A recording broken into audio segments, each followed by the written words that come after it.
Good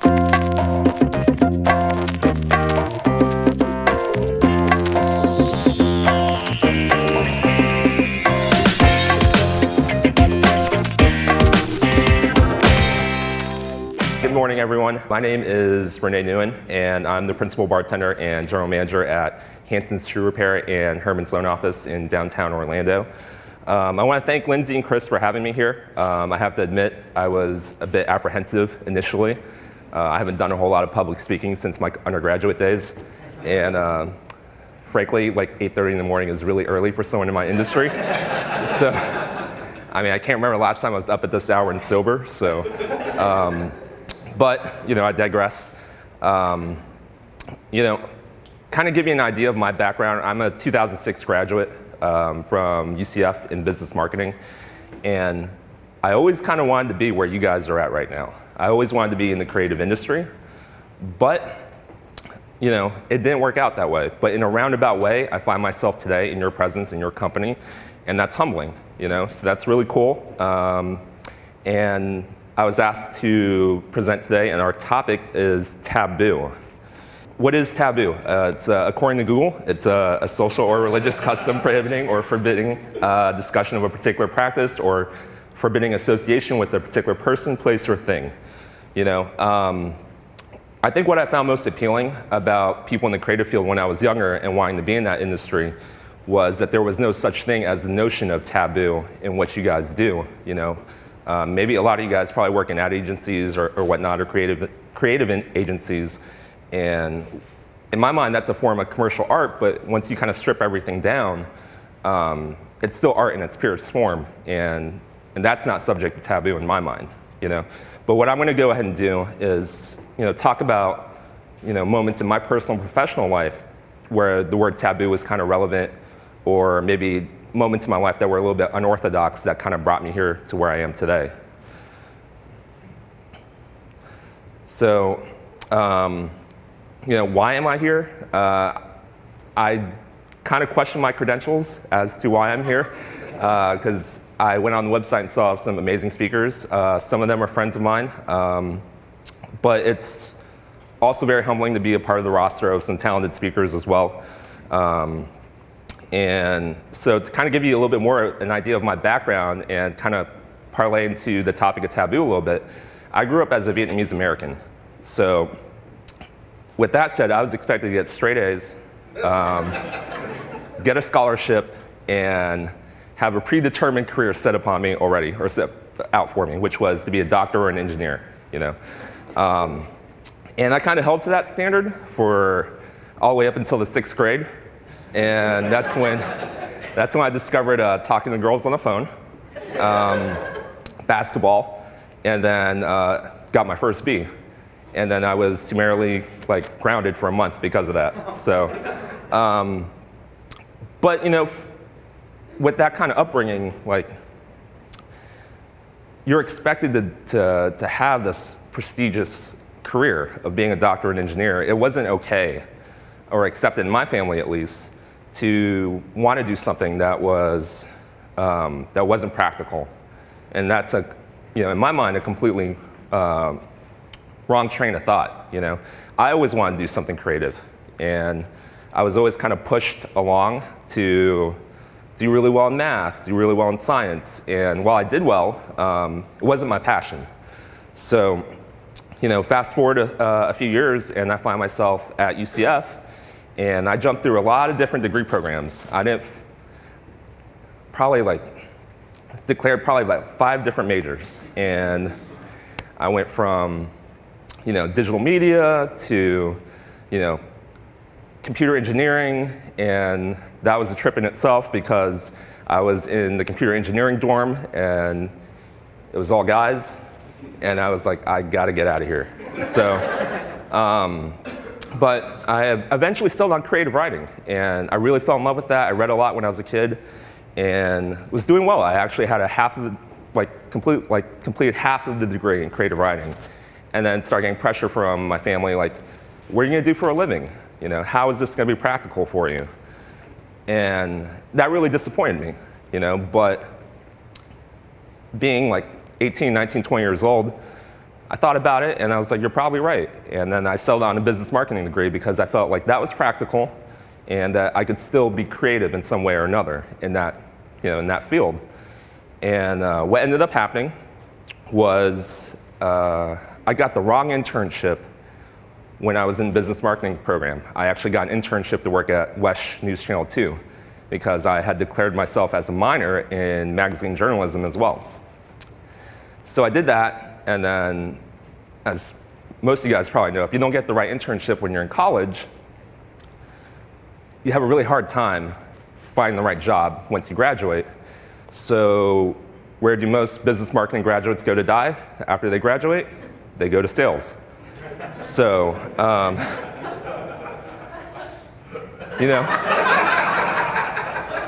give you a little bit of levity to your morning. That's me.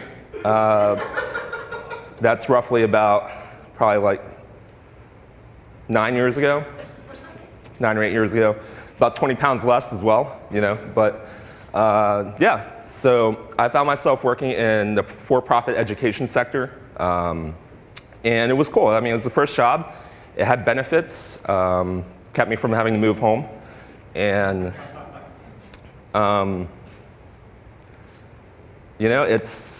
it was an experience that, when I look back on it, it was great in that it really developed a lot of great principles. And it laid a great foundation as far as work ethic. And that corporate experience really helped me with what I do now because I approach my job very professionally and very seriously. Whereas a lot of people go into bartending and they just think of it as like a party job, It's fun, but that's not the way I approach it, and that's kind of why I've been able to kind of move up the ranks, so to speak. But when I worked at for-profit education, I worked for a local college here, and I found myself as an admissions representative. And what that is for anyone that's unaware, an admissions representative is actually a sales rep for people who work in for-profit colleges. So you are actually paid for every graduate and every student that you bring in the school. And the hard part for me was, growing up as a kid, someone who was bright-eyed and had a lot of goals and wanted to do this and that, I spent every day talking to prospective students about their passions and how they could achieve their goals by going to this school. Whereas I didn't really feel like I was doing that for myself, And that was difficult, and I was at that one college for almost 5 years, doing the admissions rep position. I did well, I helped start their online division of education. But somewhere along the way, I got a little bitter, and I got the wrong attitude, and I was dismissed. And that was right at the beginning of 2011. And then from there, where do sales reps for for-profit colleges go to die once they get fired there? They go work in staffing. And that's what I did. So I did that for 6 months, and then I was like, nope, that's not for me. So I left there, and I ended up working for a good friend of mine's engineering firm in Melbourne. And what ended up happening was I was there for a year, and there were some personal issues in my life at the time, bad relationship. And when that didn't work out, my performance there took a nosedive, And then I was dismissed from there too. So for the 3 jobs I had prior to bartending, I was dismissed from 2 of them. So it was an eye-opening experience for me, Michael Reyes here is in attendance. He was with me for a good portion of that time when I was not financially stable and was spending a lot of time at home eating ham and cheese sandwiches. And I would go to Red Light, local craft beer bar here, awesome bar. And Mike would buy me pity beers, just to get me out of the house.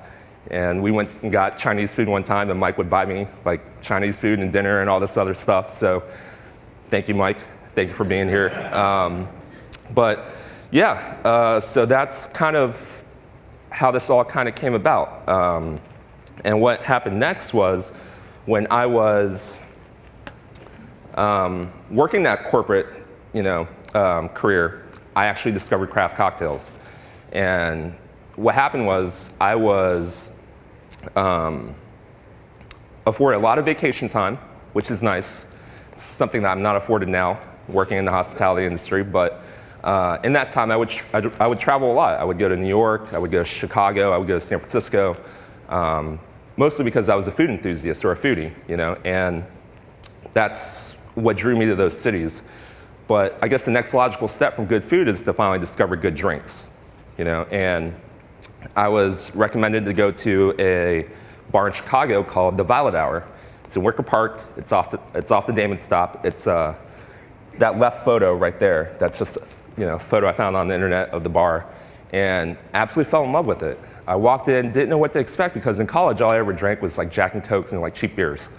You know, I had no idea that you could have a drinking experience like that.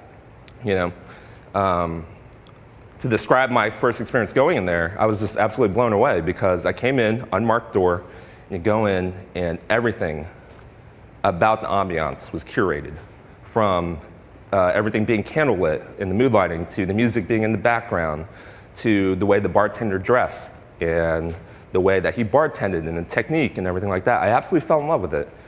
The bartender was, you know, button up, suspenders, tattoos, had a sense of pretentiousness to him that I actually appreciated, you know. So, I mean, it just, that illusion of craft was there, you know, and I just like fell in love with it. And I remember the first cocktail I ever had, it was called Sazerac. And that, which is the official cocktail in New Orleans, it's just literally whiskey, sugar, bitters, and absinthe. And it was the strongest thing I'd ever had in my life. I thought I was gonna die. And the weird thing now is like I can just knock about 6 of those back, but I should be doing that right now, to be honest, make myself feel better. But yeah, you know, that stuck with me. Something about that experience really just like, it stuck with me. And what happened was, this was probably back in 2008, 2007 or so, and we didn't really have bars like that here in Orlando. And you know, what I did was I went and I got The Craft of the Cocktail, which is a cocktail book that a lot of bartenders that do what I do, one of their first cocktail books they ever picked up. And it's the one right up there in the top right corner. And it's a book by Dale DeGroff. And what I did was I bought that book and I just read it religiously. And I watched videos online, and I started to develop this hobby at home, all while I was working my 9 to 5. And I literally would make every single cocktail from page 1 all the way to the end of the book, and never attempted to do anything else, make my own cocktails. I just focused on classic cocktails because I felt like that was a great foundation, but I also only did this as a hobby. And I would invite friends over, Mike being one of them, and other friends over to my house, and I'm like, hey, you know, come over, try some of these drinks. Sorry if they suck, but hey, it's free booze, you know. And people would come over, and I was, you know, getting the hang of it a little bit. And then what I would eventually end up doing is I'd start doing like these pop-up events, and I would bartend special events at like local places like Stardust for special events and whatnot. And then I would eventually find local places that I could kind of rent out and discreetly promote that I was doing like a pop-up bar, which is totally illegal, but and that's a picture of me doing that over there on the bottom right. And I would just kind of like write a menu, order a bunch of like spirits online, have it shipped to me, and then kind of discreetly promote it. And that's where I kind of got started with everything. And the next thing I want to cover, and that's how I actually got started in craft cocktails. You know, having discovered amazing bars in Chicago and New York and San Francisco and whatnot, and Orlando not really having a whole lot of options at the time, I was getting my hair cut one day, and my hairdresser was a good friend of mine, and she actually said to me, have you heard of HANSON'S shoe repair before? I was like, no. I was like, why would I need my shoes repaired? She's like, no, it's a craft cocktail bar downtown. It just opened up. I saw a photo of it on Instagram. I was like, well, that's a stupid name for a bar. And I was like, I gotta go. I went home and texted some friends, Mike being one of them. And I was like, hey, I found out about this new craft cocktail bar downtown. We gotta go. Because we don't really have anything like this at the time. At the time, it was only like the Courtesy had just been open for like 4 months. The Woods had been open up for maybe a month or whatever. And we got a reservation, and we go up there, and they don't have a bartender. And at this point, I was in between jobs. I was literally just like at home all the time with my cat, which is not as depressing as it sounds, but we get up there, and my expectations were so high, and I was so excited. I get up there, and they didn't have a bartender. The original owners, Kurt and Susie, were there, and they had a lady in a Hard Rock polo, probably in her late 40s, early 50s, bartending behind the bar. And I was like, oh, this is a sham. I'm out of here. This is stupid. And we stayed for a little bit, and I was like really disappointed. And then my friends were all like, hey, you should kind of like offer to help. You should offer to bartend for them. I was like, no, that is just weird. That's like overstepping boundaries. I will not do that. So of course they went behind my back, and they told the owners that I could bartend. So they came up to me, and they asked me if I would be willing to help. So I got up, made a few rounds for everyone in the bar, and then they comped our drinks, which was very nice of them, let me keep the tips, and they asked me if I wanted to work for them. And I was like, I wasn't sure, because I was still in the middle of interviews. I was interviewing, I was getting callbacks and whatnot, and that's another like kind of taboo, unorthodox thing in culture, is like, who would make that transition from a corporate career that has benefits and go to hospitality, you know? And I thought about it for a while, but I was like, that's not really what's important to me. What's important to me is pursuing the passion that I didn't get to pursue when I was younger, you know? And so I was like, I agreed to meet with them. I interviewed with them the next day. I brought my friend Marvin with me, who was a friend that was with me there at that night. And I was like, hey, if I do this, I'm gonna need like a bar back. And Marvin, who's never worked in hospitality before, is like, what's a bar back? And I was like, I don't really know what a bar back is either, you know? So I was like, but I think I just need someone to help me if I need help when I'm bartending. He's like, okay. So we both go, and we meet with them, and then we find out just a few months later, after we both got hired, that they thought we were a couple, you know? But you know, because we were kind of inseparable. But you know, funny thing about that was this is a photo that Mike took of us that night coming to the bar for the first time as guests, and me getting behind the bar and helping out, which is really cool. I kind of keep a lot of these kind of things as like kind of like keepsake memories and whatnot.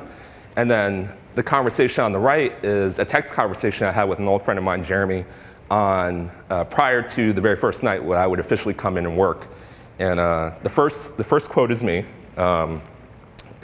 As you can see, I was very stressed out, texting, and I was like, first night at HANSON'S tonight, this is gonna be awesome or horrible, which is generally how I operate in most dealings in my life. It's either gonna be great or it's gonna be horrible. So, and he responded back with, I'm sure it'll be good, just relax, make eye contact, something I'm probably not really doing right now. So,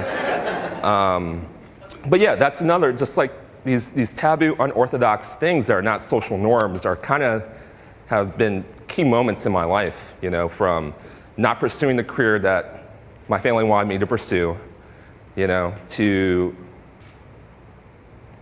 making, in my mind, an upward move, but a lot of times people would look at it as a lateral move or a step down, working from a corporate environment to the hospitality industry, you know. And, you know, the weird thing was when I first started at HANSON'S, it was also taboo that I wasn't, you know, seasoned. I wasn't a bartender at 5 years or 10 years of experience working at a chain restaurant or a dive bar, you know. And there was a lot of chatter around town that would get back to me. It's like, oh, what does he know? He hasn't paid his dues yet. And that's partly true, you know. But I spent a lot of time over the course of 6, 7 years just studying at home. That's all I really cared about when I wasn't working in my office job. I would go home and just read cocktail books and make drinks. And so that was unorthodox in a way. Like on my very first night we were working, there was a girl that was hired along as well on her first night, and she had just graduated from bartending school. And she was like, why are you pouring everything into a jigger, which is a little measuring cup apparatus thing that we use to make cocktails to make sure everything's precise. She's like, only why would you even need to measure? Can't you not free pour? Are you not capable of doing that? Are you not good enough? And I was like, we're not going to keep her, are we? You know, so you know, that was that. And so, which leads me to where I work at now. You know, I work at HANSON'S and HERMAN'S. HANSON'S being more of a speakeasy themed bar. For anyone who's kind of unfamiliar with what speakeasies are, they kind of came about in the early 1900s when Prohibition was enacted in the United States. Kind of give you a little bit of a background on that. You know, the Volstead Act, or you know, also known as the National Prohibition Act, it was enacted in 1920 as a part of the 18th Amendment. The reason for that was they wanted to. There was a lot of like crime happening in like saloons and whatnot, and all these other different reasons. But the purpose of the act was to prohibit intoxicating beverages, regulate the manufacture, sale, or transport of intoxicating liquor, and ensure an ample supply of alcohol and promote its use in scientific research and development of fuel, dye, and other lawful industries and practices such as religious rituals. That's just really weird, you know. It's just like, and it's almost archaic in a way. Just when you just like, you think that was a law that was actually enacted back then, you know. But that lasted from 1920 to 1933. December 5th, 1933, it was taken away by the 21st Amendment. And basically how speakeasies came about, and they came about from, you know, bookstores, drugstores that would act as fronts, and behind closed doors, they would actually be bars so that people could still drink, you know. And the term came about was that you would speak easy about it so no one would actually know about the actual bar that was hidden within that business front. So, little graphic here, some photos I gleaned off the internet from around the Prohibition time. You know, lips that touch liquor shall not touch ours, you know. And then that's a little newspaper clipping when Prohibition was enacted. And then there's some picketers there that say, we want beer, which would be weird now if someone did that. You know, we enacted Prohibition, people would be walking around with signs that say, we want vodka sodas and vodka Red Bulls. So that's just a little bit of background. And, you know, so where I work, inspired by something that was taboo as well in the early 1900s. And the way I operate the bar now, there are some things that I kind of do that are unorthodox and taboo as well within the bartending industry. And one of those things being, when I first got there, the first thing I did was take vodka off the shelves. Nothing against the spirit itself. There are shirts that literally say, that bartenders wear, that say vodka pays the bills. And it does. But I was so impassioned about the bar and having the opportunity to run it that I really wanted it to be something dedicated to the craft and cocktails and great spirits. And when we first opened, we would get a lot of requests for vodka waters, vodka sodas, you know, that kind of stuff, which is great, you know, but that's a sign of, like, you know, those are just drinks that you drink just to kind of get drunk. You know, they're not full flavored, obviously, you know. And we took that off the menu and we kind of pushed our agenda and what we wanted to do onto our customers. You know, so everything all of a sudden was, you had to order whiskey, you had to order gin, rum, tequila, Amaros, and whatnot. And everyone thought I was crazy for doing that, because this was back in 2013. And even my boss at the time, he was like, if this does not work out, you're not gonna work out. And I stood fast to it, and I was like, it's gonna work out. It has to work out. And I wasn't gonna fail at this like I failed at my 2 previous gigs, you know? And I literally threw myself into this job because of the very humbling experiences I had in my previous career. And, you know, crazy thing about it is that I put more time into what I do now, working for something I care about. And I put in a lot of time in my previous career, but and I thought so, but at the time, like looking back on it now, it pales in comparison to how much time and effort I put into this every day. And it's like, it's around the clock, and but it's become more than I could have ever expected, you know? And to kind of, I actually skipped over another thing I wanted to touch on as far as operating the bar goes, and other things that were kind of different and not what you would expect and how we operate. You know, we made a lot of efforts as well to make sure we kind of curated the right clientele as well. So we pride ourselves in the clientele and the customers that we have. You know, I've served a lot of you guys. Don't worry, your secrets are safe with me. And I brag to my peers in the industry all the time. It's like, our customers are the best. And it didn't happen overnight, because, you know, if you look at our Yelp, you will see a lot of 5-star reviews. But for a bar that has so many 5-star reviews, you will probably not find another bar that has as many 1-star reviews as we do too, you know? And it's because it was important for me to kind of create a space that was welcoming to mature adults. People would come in, enjoy a drink, and not have to deal with loud, blaring music, like really loud, drunk customers. And so we had house rules, and we would enforce those. You know, we ask you to speak at like a moderate volume. We ask that, you know, male guests don't be creepy and approach female guests, you know, and those kind of things. And we'd ask you to take your baseball cap off if you came in, or, you know, and people would complain, it's Florida, why do I have to wear pants? And I'm like, do you see what I'm wearing right now? I am in jeans, I'm in skinny jeans, button up, undershirt, suspenders, and a vest probably, and I'm behind the bar bartending. If I can deal with it, you sure as hell are gonna deal with it too. So, but a lot of those rules we had in place, you know, and which was probably unheard of here in Orlando at the time. You know, other cities who had similar style bars have been doing this for a while, but we were the bar that expected more out of customers, but we also expected more out of ourselves as well, just to be fair.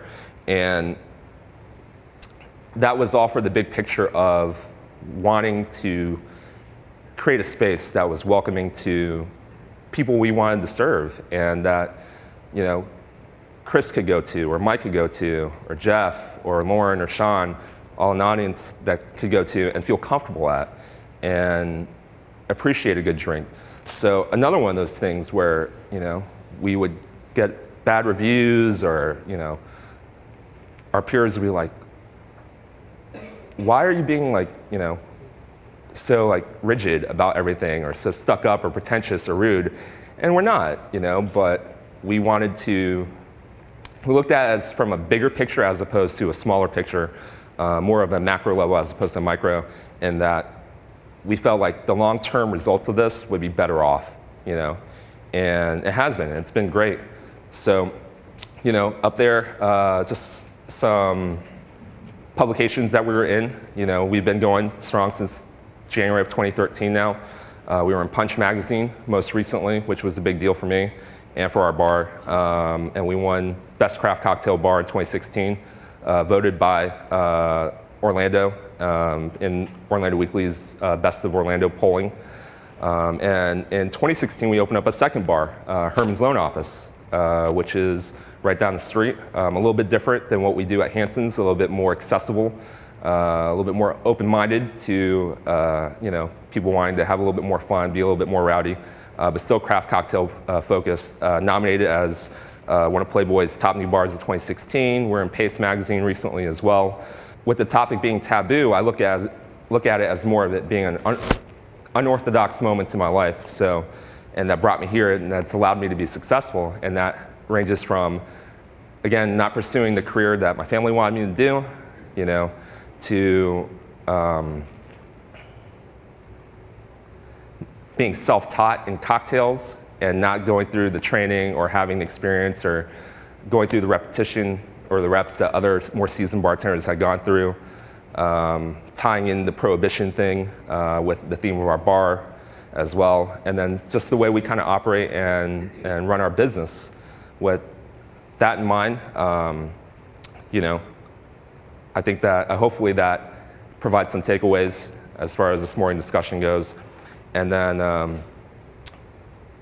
I will say that I've been pretty lucky to kind of pursue the dream and I guess kind of achieve it as well, where a lot of people are like, you know, they want to drop what they're doing their day to day and, you know, be a woodworker or be a craft bartender or be a playwright or whatever, you know, and it's possible, you know.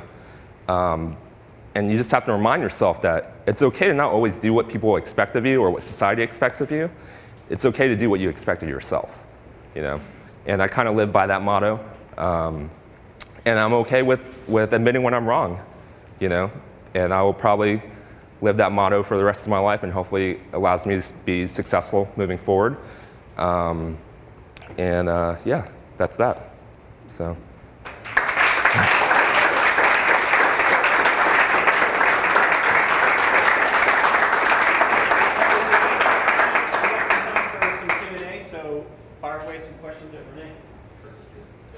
Yeah, the question was, you know, logic versus intuition, head versus heart, and whatnot. In regards to, you know, the business decision to take the vodka off the shelves and how the boss had reacted to that initially, it was a calculated risk. You know, I knew that there were other bars in the U.S. in bigger, like, metropolitan cities at the time who had done something similar, but those bars, those craft cocktail scenes in New York and Chicago had been established for decades at that point, you know. And here in Orlando, it was brand new. So to have the craft cocktail scene be brand new and to right out of the gate be like, we're not going to serve vodka, it was definitely risky. I wasn't sure it was going to work out, you know. But I was confident enough in myself that I was going to be able to go in there and just through sheer work ethic and passion and belief in my ability to bartend, that I can win people over. You know, we still to this day still get people that are like, "Oh, I'll do something vodka based," and we reply, "Unfortunately, we don't carry any vodka, but we have other spirits that, you know, we can work with," you know, and just leave your trust in us to take care of it for you. And 9 times out of 10, we get it right. You know, we were able to make a drink for them that they enjoy. And there have been times where, you know, I get a vodka request from someone that, you know, is a little annoying, you know, and I was like, I won't even tell them. I'll just make them something with gin, you know, and I'll serve it to them, and then they'll love it. And I'm like, hey, guess what? And they're like, what? It's like, that's a gin cocktail. And they're like, no way. I'm like, yeah. So it's just, for that, it was just a matter of just like, for me, it was definitely a calculated risk. I wasn't sure it was going to work out. For anyone that doesn't know, our bars are now owned by a downtown ownership company called the V Group. It was initially, HANSON'S was initially opened as a small independent business by local business owners, but a few months in, acquired by the company. I kind of came along with it. And so with it being a downtown ownership group, they own a lot of different clubs and whatnot downtown. So for them, the idea of taking vodka off the shelves was unheard of. And the ultimatum was put down. It was like, if this doesn't work out, you're not going to work out, you know. And at the time, it was scary, you know, because I had spent a bit of time in between jobs, and that was very stressful. And I took a risk just jumping into this industry, but it was just go big or go home. So, yes, sir.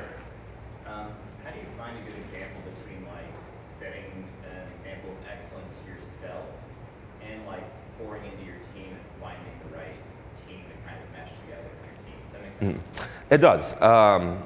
I will admit that's probably one of my weaknesses, to be honest. Growing up, I was always the one that wanted to do the entire group project myself because I didn't want other people to do it. I didn't want their work to be representative of me. you know. But you know, in a leadership position now, like, you know, and I'm constantly learning, you know. So I'm still learning about cocktails. I'm still learning about how to lead. I'm learning how to, you know, even be a better bartender and be a better person. You know, that's the one thing that I'm learning now that I wasn't maybe willing to learn back then, was that there's always more to know and to grow and be better at. But, you know, I try and lead by example with the staff, you know.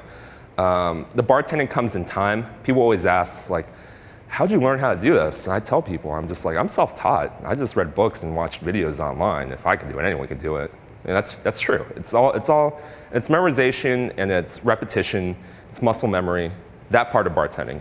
Now, the actual process of creating drinks, that takes a little bit more skill, you know, but, you know, I could take Aaron, you know, and in a few weeks' time, Aaron could bartend, you know, just through training and the teaching of technique and muscle memory and whatnot. But I lead better through action than by, you know, any kind of like vocal presence. So when I tell staff, it's like, I'll never expect you to do anything that I wouldn't do myself. So even as a GM, principal bartender, I'm actually a part owner at this point. I've done every single task that you can imagine working in that bar.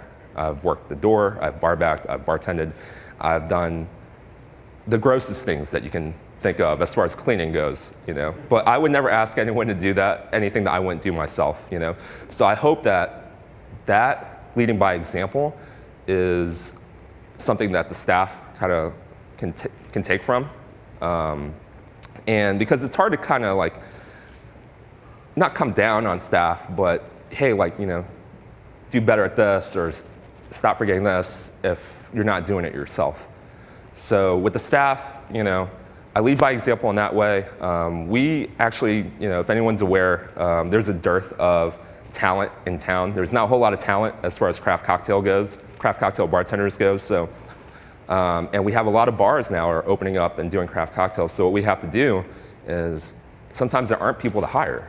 So what I've been doing lately over the last year, 2 years, is I'm literally taking people from completely different industries and I'm training them from the ground up. You know, some of our past bartenders worked in retail, selling watches and sunglasses. One was a prep cook for Lazy Moon, you know, and whatnot. And you know, one of our bartenders now is an engineer, you know. So we take them in, we build good habits, a good foundation, and then from there we just kind of allow them to grow. But it's constantly reminding them too that, you know, we expect to be the best, we try to be the best, and we're shooting to be, you know, recognized like a bar in New York or Chicago would. And I think that's what motivates a lot of people, you know, because once you kind of get into it, you're proud of it. So, and you kind of want to do well. The question was, you know, do other bars in other cities establish cocktail programs in other cities if they allow their staff to kind of have it be, like the menu creation be a collaborative effort, and whether that's unique to what we do or not. I think that's the case with most bars, you know, across the country and here locally. It's like you need to make it a collaborative effort to kind of keep people, you know, motivated and interested and passionate about it, or passionate about it. And yeah, so with our staff, I tell them all the time, it's like, if you make a great cocktail, more power to you. You know, we'll put it on the menu. I don't care how long how much experience you've had, a great cocktail is a great cocktail, you know. But we do have structure in place, whereas when new bartenders come in, we have a database of our past drinks. You don't deviate from that. You are not allowed to make anything that's not a part of that database, you know.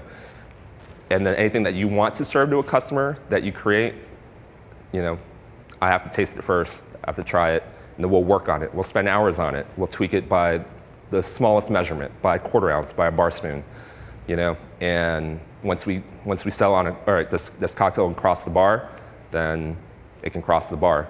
So, but no, it's a collaborative effort for sure, and anyone can do it, but there's definitely some structure in place. Chris?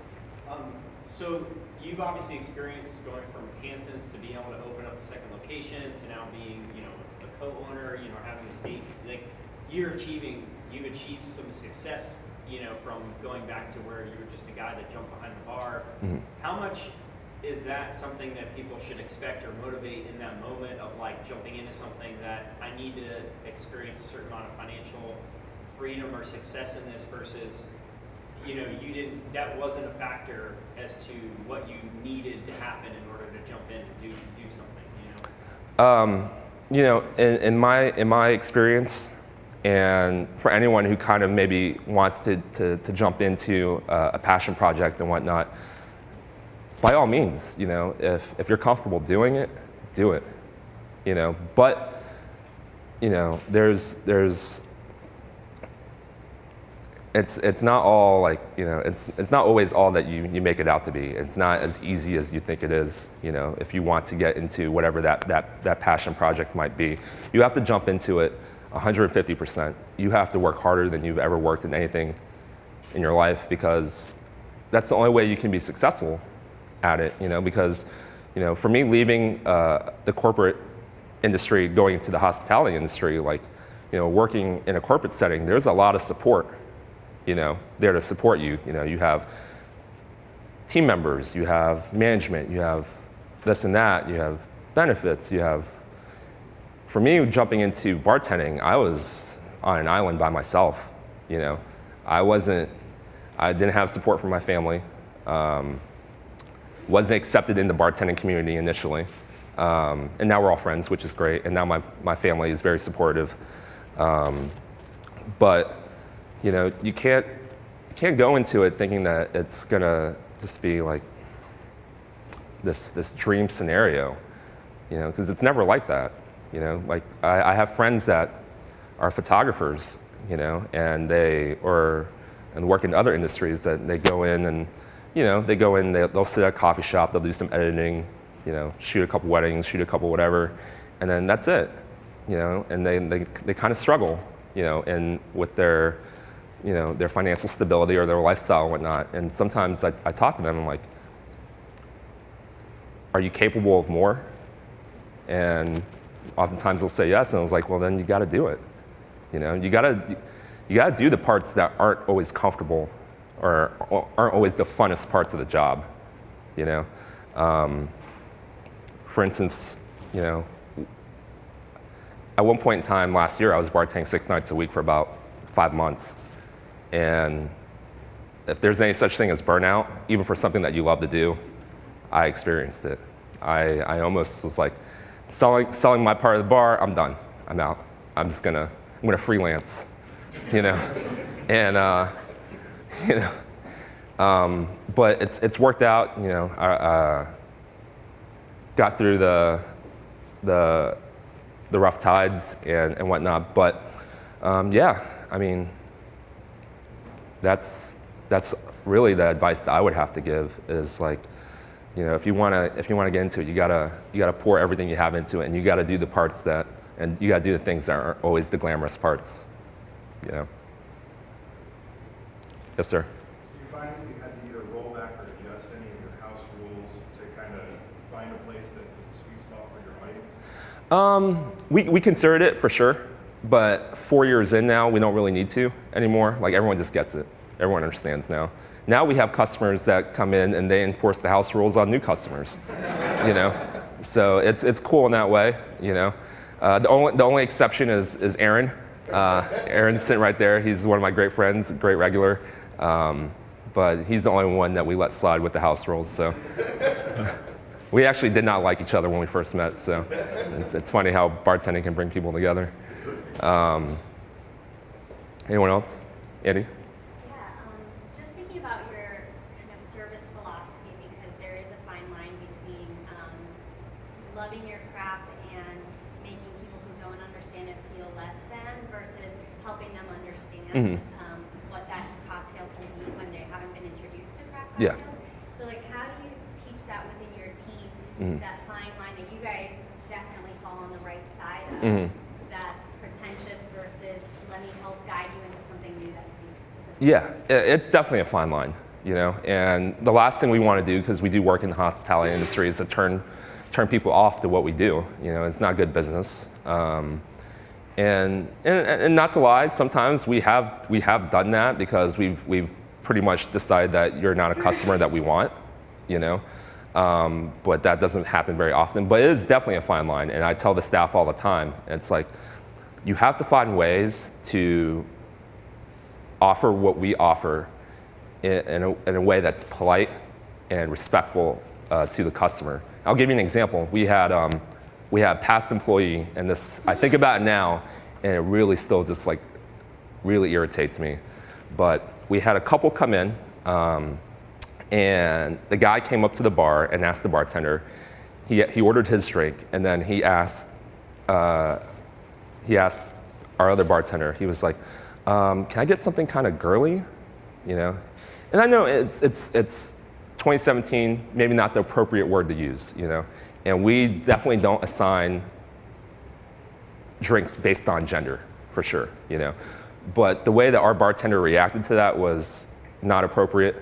You know, he was very condescending about it, you know, and the poor guy, he didn't mean any harm by it. He just didn't know how to word the drink that he wanted to order, you know.